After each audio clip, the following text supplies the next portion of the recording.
reka amabwire ntabwo watitiriza Imana nurangiza ngo uje no mu bapfumu ngo byemere ngo bibangikanye. Imana yambwiye ngo siga wowe usenya Imana warangiza no kubaza mu bapfumu ukuntu bimeze. Abapfumu bazakubeshya bakwereye ko ibitangaza biriho, nta bitangaza biba mu bapfumu. Imana niyo nyiri gitangaza. Ikibabaye ko dushaka ibitangaza nyiri gitangaza ntitumushake cyangwa tumusange. Uyu muntu uri gutitiriza uyu mwaka ije kumurengera, umuntu uri gutitiriza uyu mwaka ije kumugirira neza. Ariko niba uri kubivanga muri iyi minsi ukavanga uri gusenga kandi warangiza ukaba mu bindi byangwa n'amaso y'Imana. Ndabona Imana ihanagura abantu amarira, ndabona Imana ababyeyi ba ijambo, ndabona Imana igirira neza umugabo ubona urugo rwe nta gaciro mbese afite. Imana imuha ijambo, Imana itugirire neza. Aho ko wa mubyeyi wivanga umugabo Imana yaguhaye ngo ni ikigeragezo Imana itazi kamukuraho ugasigara mbese abantu bagufasha ijambo.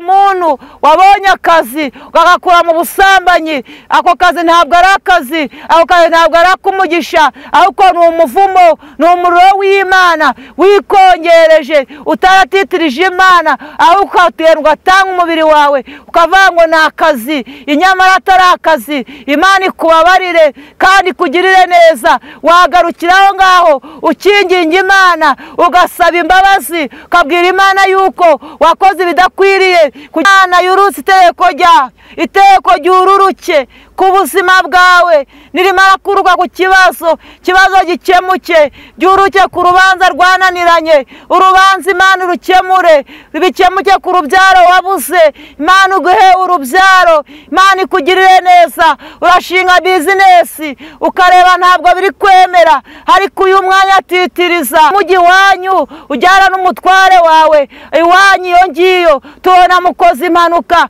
Ndavani wa mugabo we nta mpanuka iriho, ni mu izina rya Yesu. Iyi mpanuka ndayanze turayirukanye, turagenda dufata urugendo.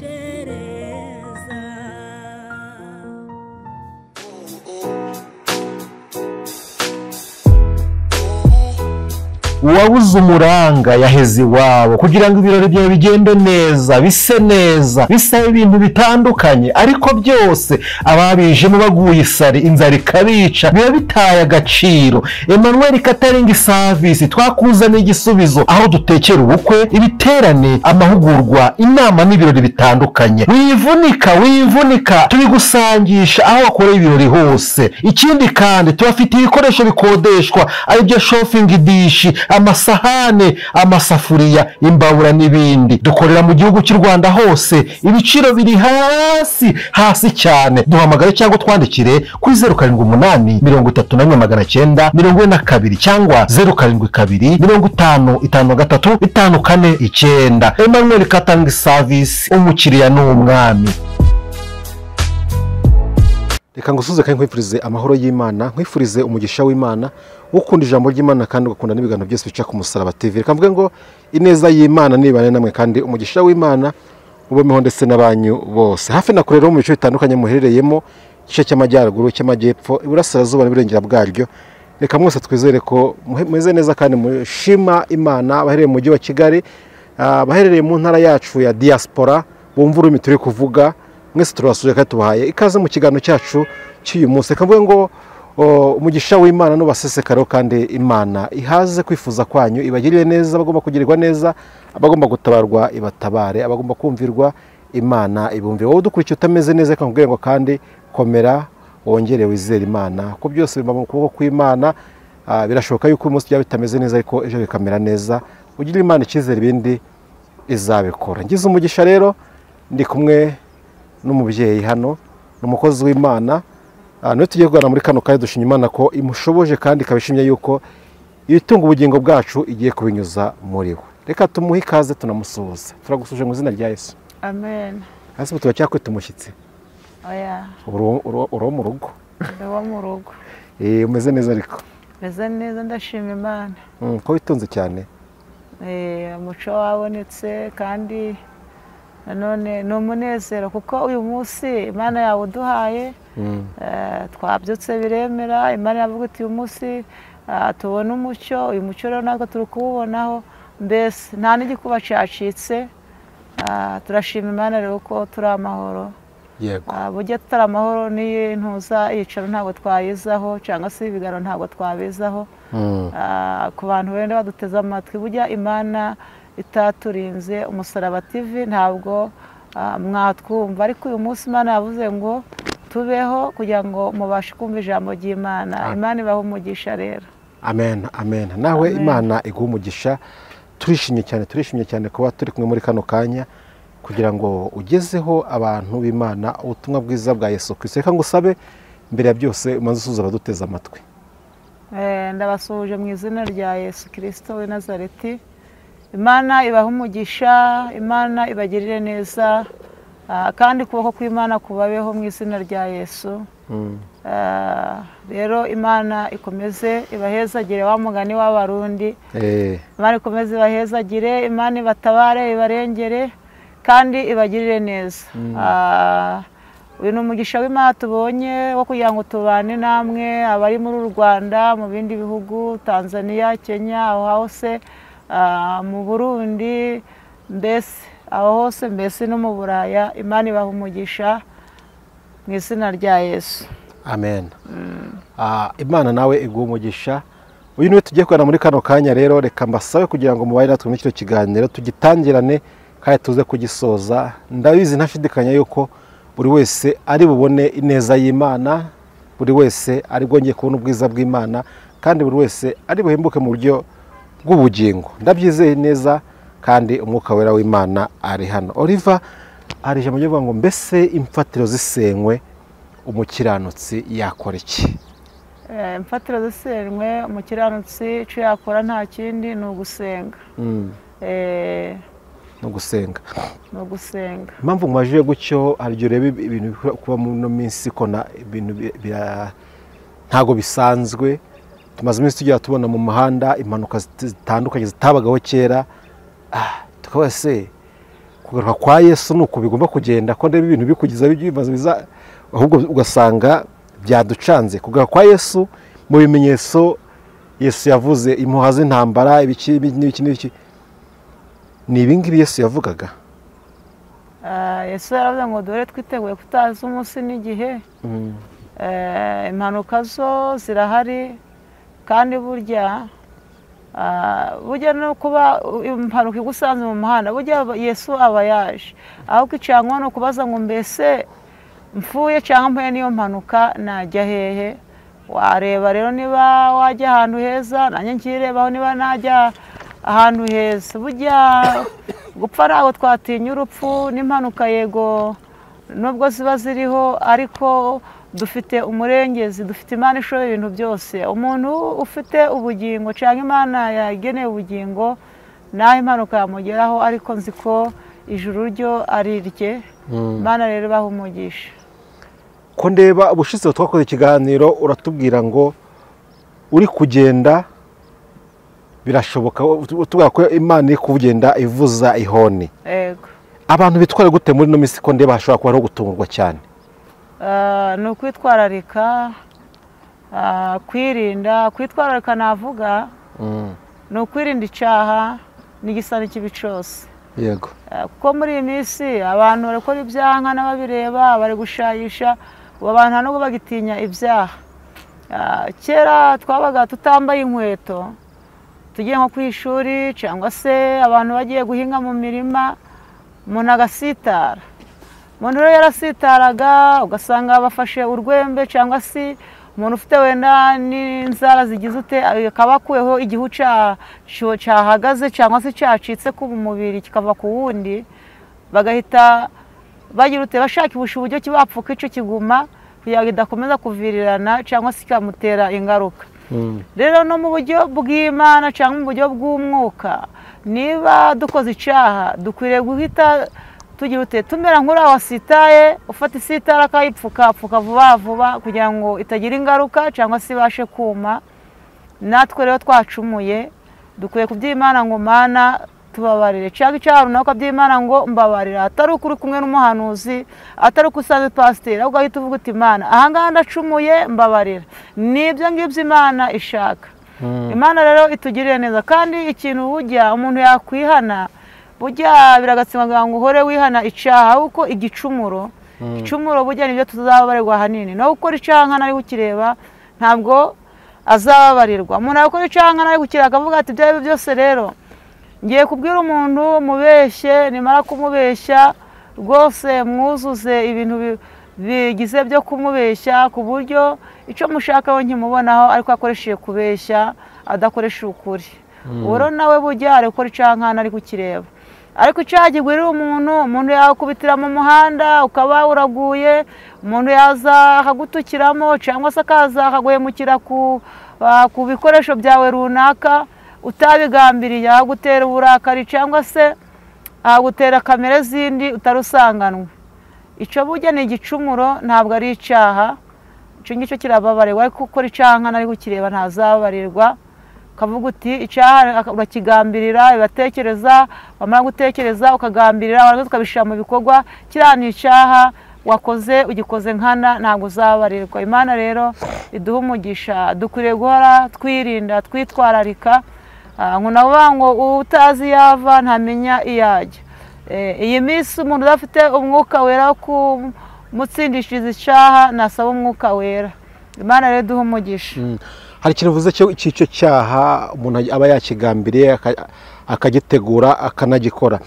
Birashoboka ko umuntu ashobora gutegura icyaha akanagikora, ariko mu minsi runaka akazamenya yuko yari ari mu buyobe, akazamenya yuko yari yaratandukiye, yari yateye Imana umugongo, akavuga ati Mana ibi byaha narabikoze kandi narabigambiriye, ariko uyu munsi nciye bugufi sinzasubira ukundi, akakira inzira y'agakiza. Ese uyu muntu ntabwo ntiyababarirwa we? Uyu muntu arababarirwa. Umuntu arababarirwa. Burya iyo umuntu yisuzumye akibonaho ikosa cyangwa se ifuti agasaba imbabazi, umuntu ntabwo yicwa ahubwo arababarirwa. Yego. Reka tugushimire. Yego. Reka tugushimire ako karakanya k'impuguro twe turimo kugira ngo dutange n'impuguro ku bantu bamwe namwe, cyangwa se dusubize ibibazo bimwe na bimwe tuba twibaza. Reka tugusabire noneho ugiye gusenga Imana, numara gusenga Imana uko ukora kuyobora uko nguko wisanzura imbere y'Imana, ugenda uko nguko. Ni karibu. Data mwiza, turagushimye, izina ryawe riragwa icubahiro. Haleluya. Turagushimye kuko uyu mwanya wawe uduhaye, turagushimye kuko twakwitabye turi bazima. Izina ryawe riragwa icubahiro. Mana Data wa twese tugeze imbere y'ubwiza bwawe, tugiye Uwiteka kuvuga ibyawe, kugabura ibyawe, kugabura Mwami ijambo ryawe. Turasenze ngo ntaba ari twe mucunguzi mwiza, mbohoje ikirere kizima, mfunze amarembo y'ikuzimu, ndananiza imigambi yose ya Satani, badayimoni Data w'uburyo bwose, badayimoni bo kurogoya uyu mwanya duhagazemo. Mana ndasenya gora ku ngoma, Umusaraba TV ngwino ubane nanjye. Umusaraba TV abagiye kumva ijambo ryawe ubaye gutega amatwi ndetse no kumva. Mana ijambo ryawe ntirice mu gutwi ngo rice mu kundi, ahubwo rishinge mu mitima yabo, kandi nanjye ugiye kurivuga Mwami umpagarareho. Wururuke Mwami Data mwiza, ari wowe unkoresha, nanjye Uwiteka igikoresho cyawe. Ciye bugufi ronda kubashe, ni mu izina ryawe Yesu. Amen. Amen. Ndumva rero twaririmba uyu muririmbyi wa 204, turangira tujye gusoma ijambo ry'Imana. Turasoma ijambo ry'Imana riri muri Luka 18, umurongo wa mbere kugeza 8 niho turi busome, ariko turabanza indirimbo ya 204. Umuntu yumva ayumve, Imana iduha umugisha. Birashoboka ko wenda nshobora kuririmba mu ijwi umuntu atazi, abyihanganire, arumva. Imana ibaha umugisha. Dore ibendera ya Yesu riramanitswe nguyaraje ahuru yacyo ngo atabarabe. Ati yemwe ndaje ndaje nimukomere, ko ndi hamwe namwe ninde wabashobora. Ati yemwe ndaje, ati yemwe ndaje ndaje nimukomere, ko ndi hamwe namwe ninde wabashobora. Koko ingabo za Satani zirakomeye, tudafite umwami Yesu zaduhindura. Ati yemwe ndaje, ati yemwe ndaje ndaje nimukomere, ko ndi hamwe namwe ninde wabashobora. Ati yemwe ndaje, ati yemwe ndaje ndaje nimukomere, ko ndi hamwe namwe ninde wabashobora. Nshuti mwe dukurikire umucunguzi, tumutumbire twizere ubutware bwe. Ati yemwe, ati yemwe ndaje ndaje nimukomere, ko ndi hamwe namwe ninde wabashobora. Ati yemwe ndaje, ati yemwe ndaje ndaje nimukomere, ko ndi hamwe namwe ninde wabashobora. Nubwo intambara iturusha twe gucogora, umva impundu ziravuze aranesheje. Ati yemwe ndaje ndaje nimukomere, ko ndi hamwe namwe ninde wabashobora. Ati yemwe ndaje, ati yemwe ndaje ndaje nimukomere, ko ndi hamwe namwe ninde wabashobora. Amen. Haleluya. Imana yacu nishimwe. Uyu muririmbyi yavuze ngo dore ibendera ya Yesu iramanitse, kandi ngo yaraje ngo ahuru yacyo ngo atabare abantu be. Aravuga ngo ati yemwe ndaje nimukomere, ko ndi hamwe namwe ninde wabashobora. Ingabo za Satani zirakomeye, tudafite umwami Yesu uzagira ute zaduhindura. Reka turebe amagambo y'Imana ari muri Luka 18, niko nababwiye, umurongo wa mbere tugeze ku 8. Twumva uko atubwira, dusome mu izina rya Yesu. Umutwe w'amagambo avuga ngo umugani w'umucamanza w'umupfakazi wamutitirije. Abacira umugani wo kubigisha ko bakwiriye gusenga iteka ntibarambirwe. Arababwira ati hariho umucamanza mu mudugudu umwe utubaha Imana ntiyite ku bantu. Muri uwo mudugudu harimo umupfakazi, aramusanga aramubwira ati ndengera ku mwanzi wanjye. Amara iminsi atemera, ariko aho ageze aribwira ati nubwo ntubaha Imana kandi sinite ku bantu, ariko kuko uyu mupfakazi anduhije ndamurengera ngo adahora aza iminsi yose akandushya. Nuko umwami Yesu arabaza ati nimwumvise ibyo umucamanza ukiranirwa yavuze. Ubwo bibaye bityo Imana se yo ntizarengera intore zayo zitakira ku manywa na nijoro. mbese yazirangarana. Ndababwira yuko azazirengera vuba, ariko umwana w'umuntu naza, mbese azasanga kwizera kukiri mu isi. Amagambo y'Imana. Amen.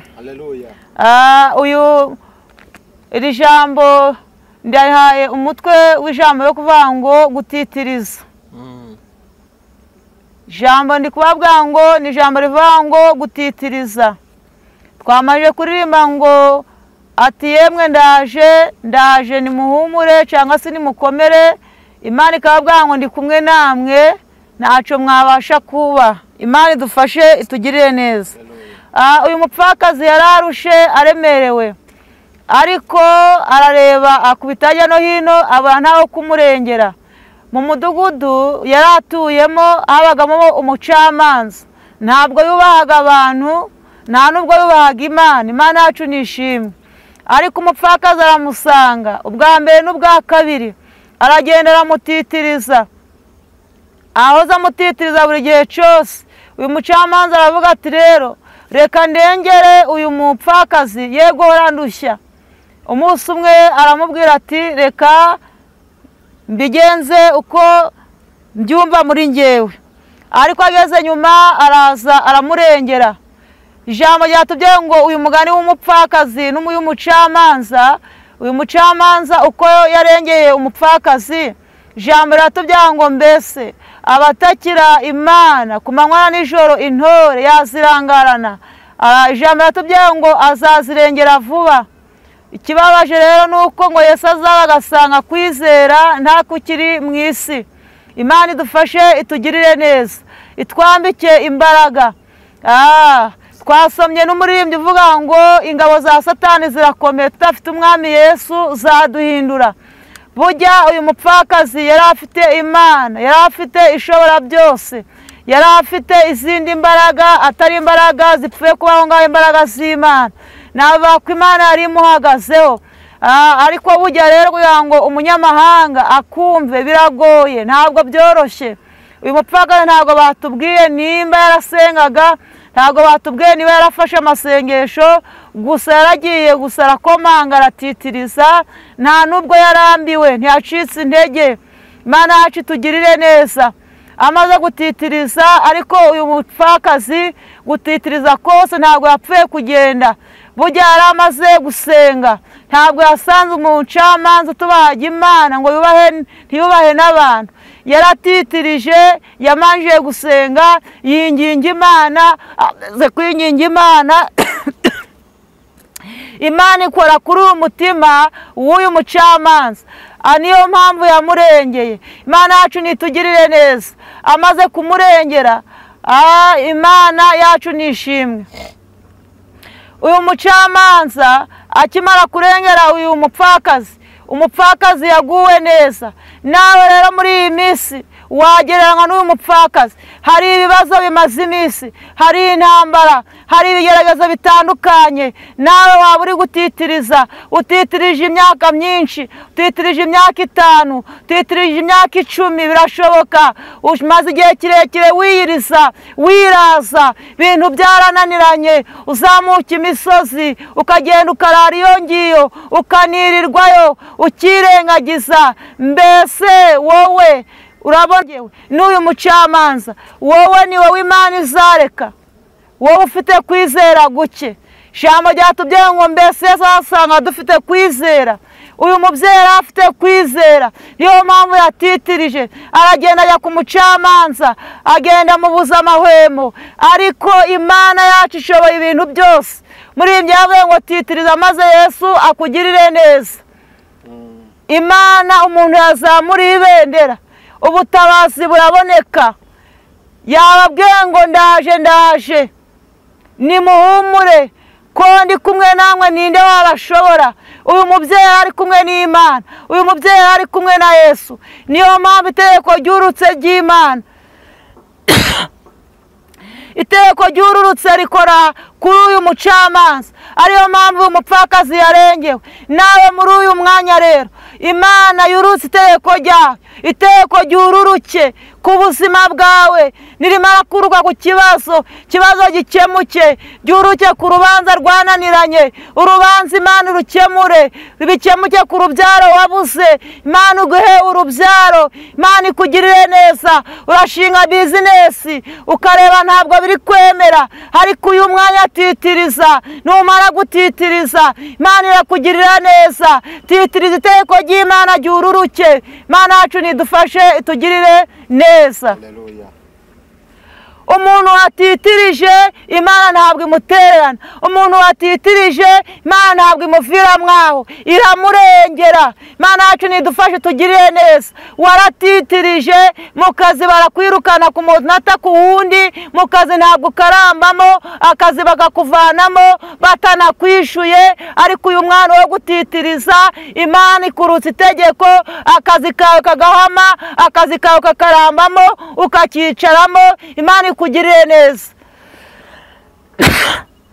Impamvu abantu muri iyi minsi kitwishe turi gutitiriza, twamara gutitiriza tugacika intege, tugatitiriza nta kwizera dufite. Niyo mpamvu tutari gusubizwa, tukavuga ngo ntabwo Imana yumva, Imana yaratubeshe, tukavuga ngo Imana ntabwo ikora.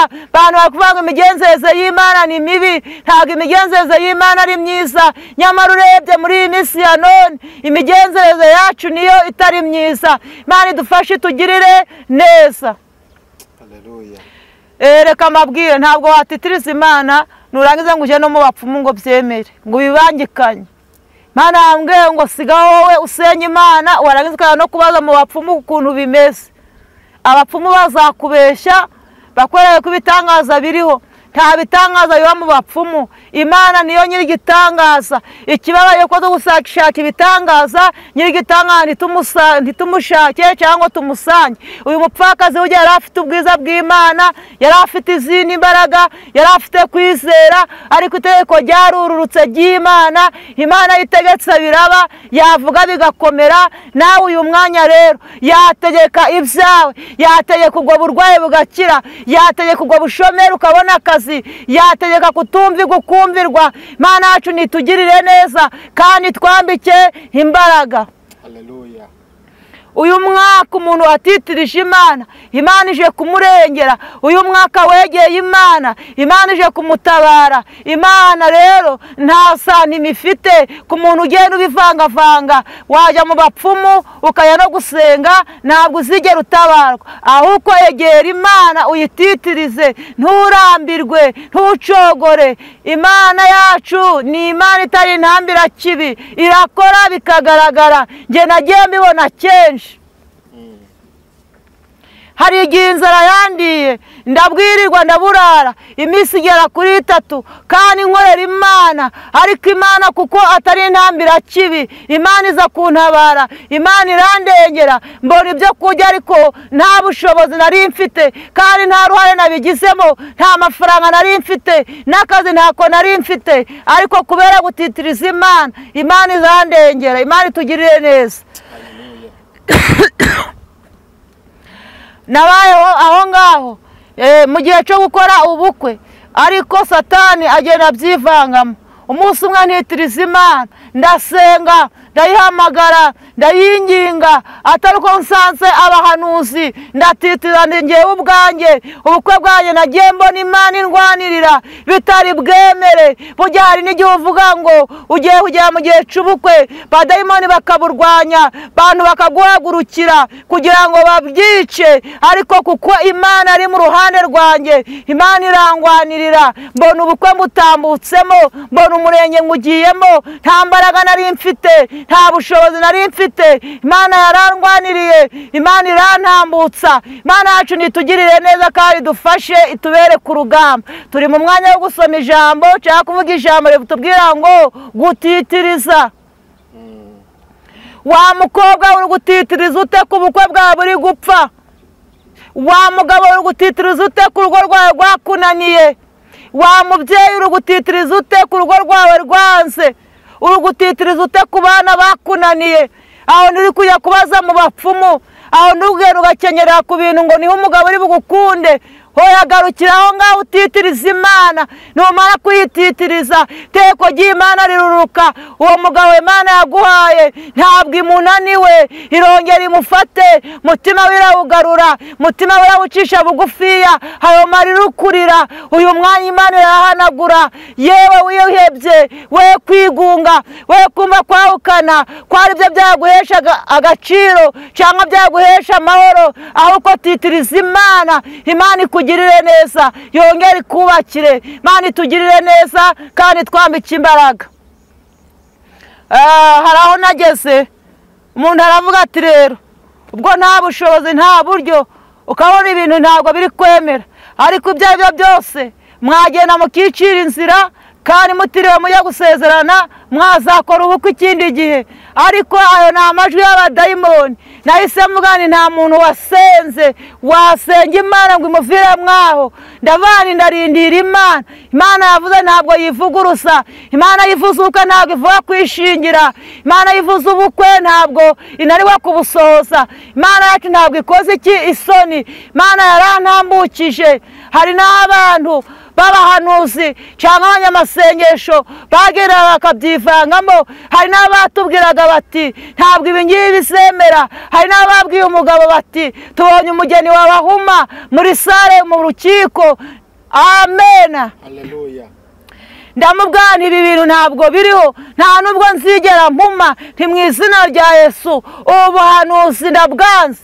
Yewe munyamasengesho, ndi hano kuri uyu musozi, ndi hano kuri iyi kamera. Imana yacu idufashe be kujya bakubwira kubwe byose ngo bifate ngo ni iby'ukuri, ujye uhita utokesha nawe usenge wange ikintu. Icyo wanze Imana nawe izajya yurukibane nawe. Ntabwo ibintu dukwiye gupfa kubyakira. Hari aho bambwiye bati tubonye mujyi wanyu ujyana n'umutware wawe iwanyu iyo ngiyo tubona mukoze impanuka. Ndavani wa mugabo we nta mpanuka iriho, ni mu izina rya Yesu. Iyi mpanuka ndayanze, turayirukanye, turagenda dufata urugendo tugaruka amahoro. Imana yacu iraturinda. Imana nitugirire neza. Reka mbabwire, hari igihe abantu babona yuko ugiye gutabarwa ishari rigahaguruka bakakubwira ibitariho, bindi bakagenda babigutongera. Ariko dufite Imana ishoboye ibintu byose. Imana yacu itugirire neza.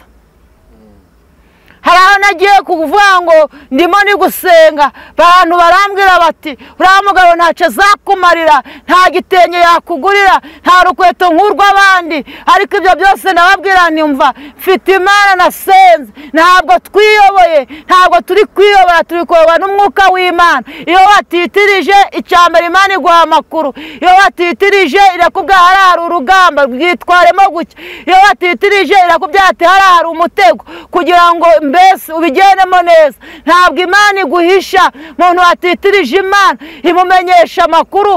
Uko mu midugudu bababwira bati amakuru naya, cyangwa kuri radiyo cyangwa kuri televiziyo, no ku Mana. Imana iragusanga no mu nzozi iragusaba ikakubwira, ituma umuhanuzi akakubwira. Niyo mpamvu tugomba kuguma ku Mana tukayititiriza, twe kuyivaho, tuyinambeho. Imana yacu izatugirira neza. Umuntu uri gutitiriza uyu mwaka ije kumurengera. Umuntu uri gutitiriza uyu mwaka ije kumugirira neza.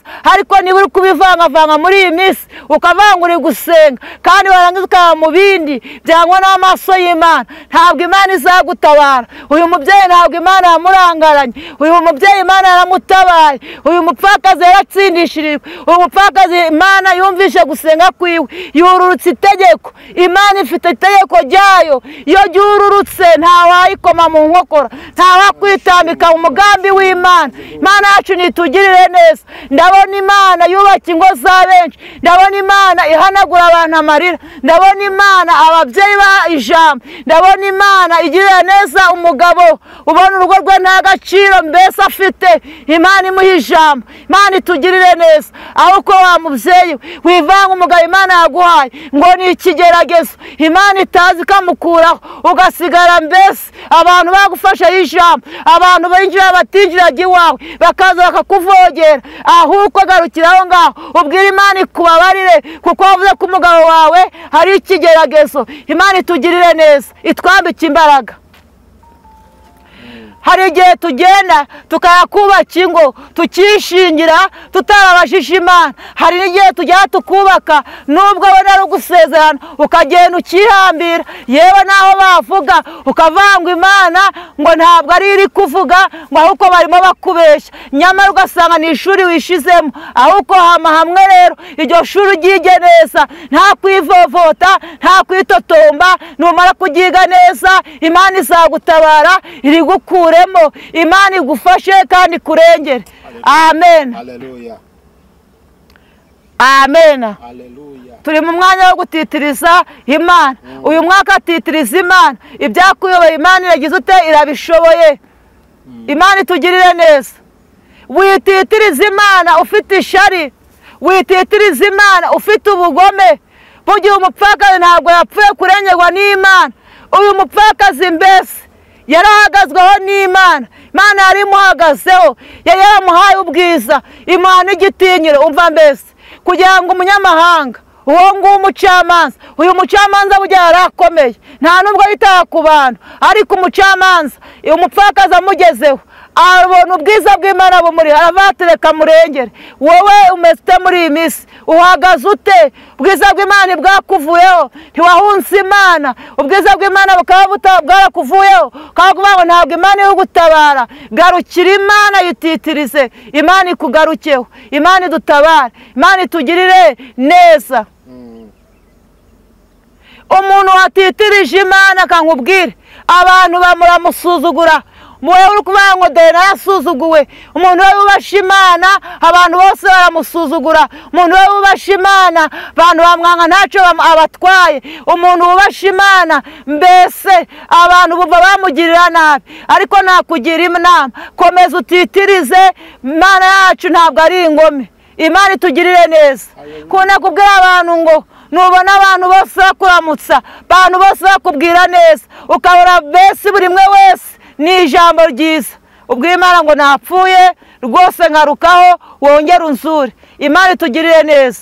turi mu isi rero, niba uri ku Mana, umuntu uri ku Mana muri iyi minsi, umuntu uri gutitiriza, niba ufite intambara, niba ufite ibigeragezo, niba ufite akaga n'amakuba, niba bari kuvuga bati mbese urasenga iki? uriya ntabwo ari Imana yasenze, uriya ntashobore yicarire, nyamara ni Imana wakurikiye. reka gucogora gusenga, ahubwo yinambeho ukomeze utitirize. ndabizi neza ko imbere gatoya ubutabazi buriho. Imana yacu ntabwo yagutererana, itugirire neza. Haleluya.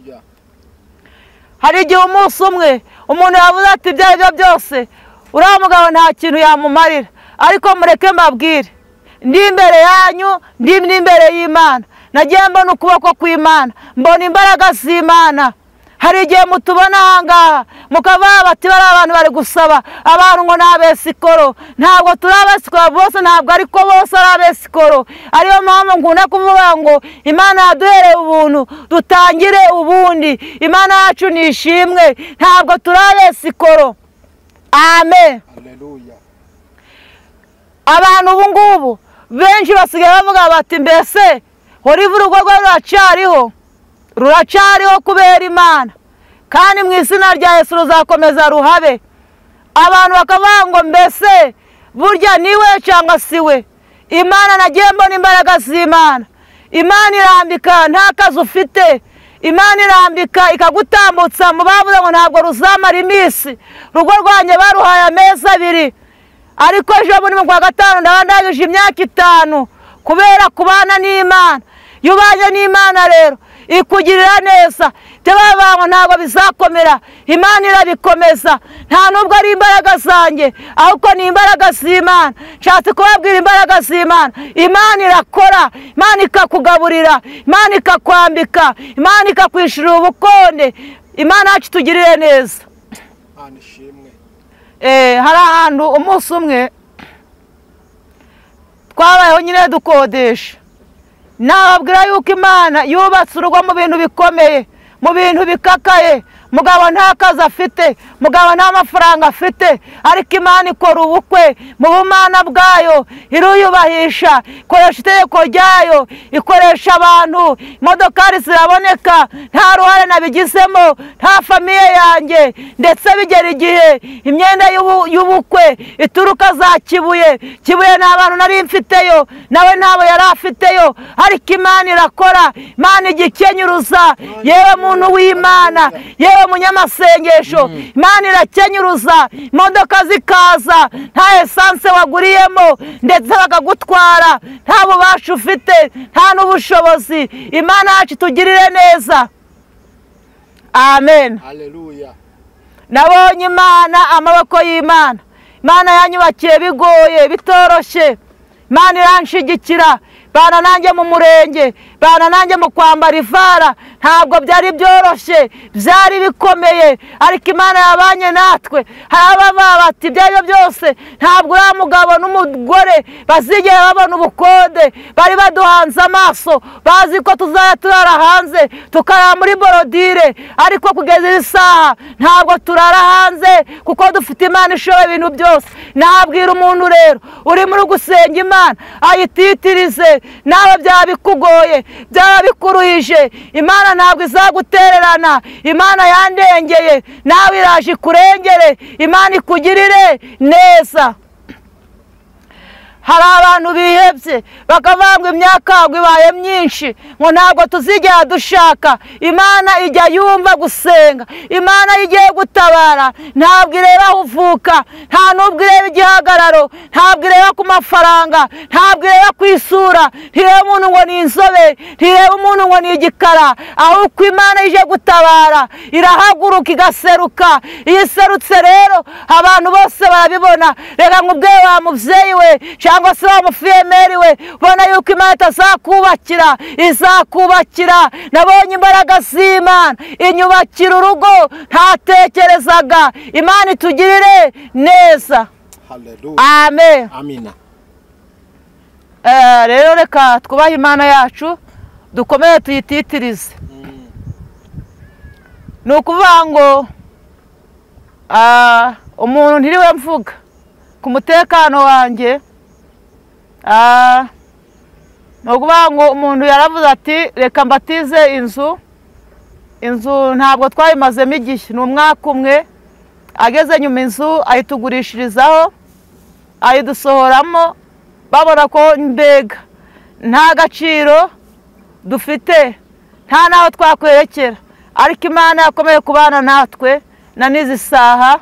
Imana itugirire neza. Mbwira abantu rero bari gutitiriza Imana, bagakora n'ubwesikoro, birirwa basoresha, birirwa basaba abantu, birirwa babeshesha impano bafite bakazibisha. Mbwira abahanuzi b'abajura bibisha impano zabo, bavuga ngo ba runaka na se runaka, runaka wanyoherereje aya, runaka wampaye aya ngaya, nabuze ubwishu bw'inzu, nabuze ibi n'ibi. Ahubwo titiriza Imana, Imana izakugirira neza.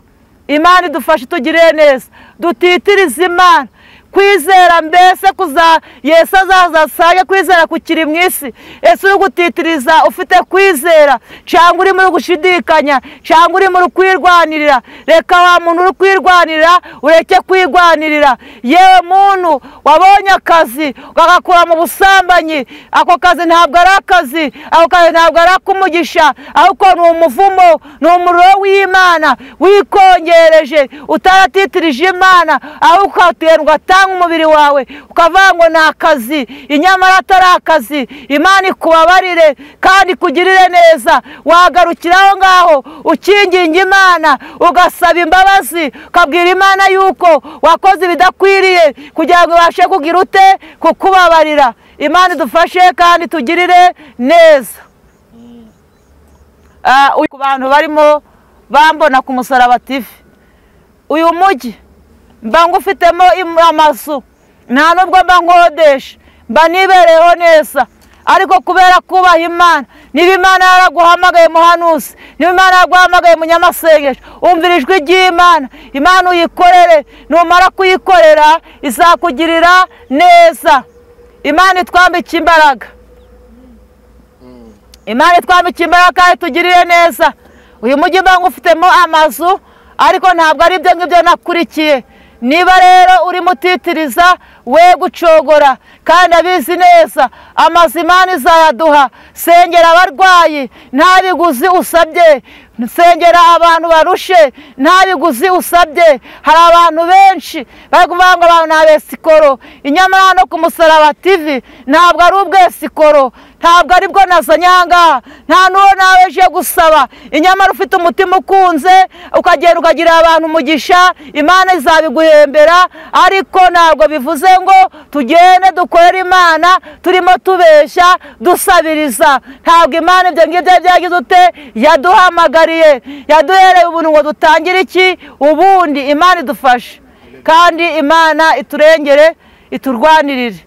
Rero ntabwo abantu barimo bigwanirira nibatitiriza Imana, abantu badafite kwizera babwira Imana ibongereye kwizera kandi ibagirire neza. Reka rero mwabagabo mwe gutabarwa kurabonetse kuri mwebwe, mwabavyeyi mwe guhera uyu mwanya namwe mutitirize nk'uko umuvyeyi atitirije Imana. Guhera uyu mwanya yambwiye ngo yurukije itegeko ryayo ije kubarwanirira, kandi abafite amarira nimwihanagure kuko Uwiteka Imana abahojeje. Imana rero ibafashe kandi ibahe umugisha, basabiye mu izina rya Yesu, amen. Amen. Imana iguha umugisha, abantu nibongere batitirize kandi nyuma yo gutitiriza hari ubutabazi bw'Imana. Yesu aguha umugisha. Amen. Yesu aguha umugisha ku ijambo ryiza utugejejeho udukangura kongera tugatitiriza, kandi nyuma yo gutitiriza twizeye yuko hazaboneka ubutabazi bwayo. Turigana ku musozo w'ikiganiro cyacu cy'uyu munsi, ako kandi mbere yuko ndakurekura, mbere yuko dusengera, ushobora gusanga hari akandi gakegeshwa waba wibagiwe kugira ngo utaza kugaruka. Nimba bihari urabitubwira, nurangiza uratanga nimero za telefone udusengera Imana.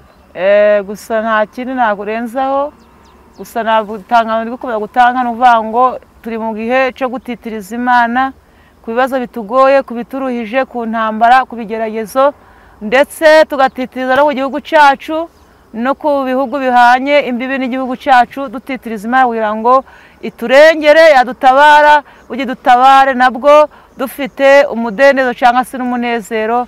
Imana idufashe kandi tugirire neza mu izina rya Yesu, amen. Nimero za telefone mudusengera Imana. 0788 210 453. Adusengera. Uri Imana yo gukiranuka, uri Imana yo kwizerwa. Haleluya. Ijambo ryawe Mwami ritugezaho, izina ryawe ragwa icubahiro. Ijambo ryawe ribwiye Data mwiza u Rwanda, ribwiye abanyamahanga abari mu bihugu bitandukanye yuko Uwiteka bakwiriye gusenga ntibarambirwe, yuko Uwiteka turi mu gihe cyo gutitiriza kugira ngo Uwiteka utugirire neza. Izina ryawe rihabwe icubahiro. Rengera abagabo, rengera abavyeyi, rengera abasore n'inkumi, rengera imiryango yacu, rengera igihugu cyacu, rengera imirwa n'imidugudu, urengere Mwami abanyamahanga mu izina rya Yesu, rengera isi yose Mana, izina ryawe rihabwe icubahiro. Ngabo bana natwe rero, kandi Mana bumvishe ijambo ryawe, Mana ubaha umugisha, kandi Mwami Mana turasenze imitima y'abantu bumvishe ijambo. Mana abadayimoni bajya guhora kubumvise kuri iri jambo, abo bose bakurwaho mu izina rya Yesu, izina rya icubahiro. Ngahongerera abantu kwizera, nabasabiraga nk'umuntu wowe ukore nk'Imana, ni mu izina ryawe Yesu, amen. Amen. Amen. Imana iguha umugisha, tuzasubire. Amen. Nshuti muvandimwe, twari turi kumwe muri kino kiganiro, twabagusabye ko ubana natwe kugeza ku musozo wacu.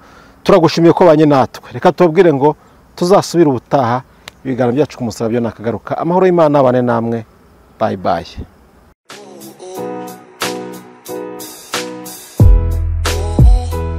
Uwabuze umuranga yaheze iwabo kugira ngo ibirori byawe bigende neza, bise neza, bisaba ibintu bitandukanye, ariko byose ababijemo baguye isari, inzara ikabica, biba bitaye agaciro. Emmanuel Catering Service twakuzaniye igisubizo, aho dutekera ubukwe, ibiterane, amahugurwa, inama n'ibirori bitandukanye. Wivunika tubigusangisha aho wakoreye ibirori hose. Ikindi kandi tubafite ibikoresho bikodeshwa, ari byo shopping dish, amasahane, amasafuriya, imbabura n'ibindi. Dukorera mu gihugu cy'u Rwanda hose, ibiciro biri hasi cyane. Duhamagare cyangwa twandikire kuri 078 34 942 cyangwa 072 50 53 549. Emmanuel Katanga Service.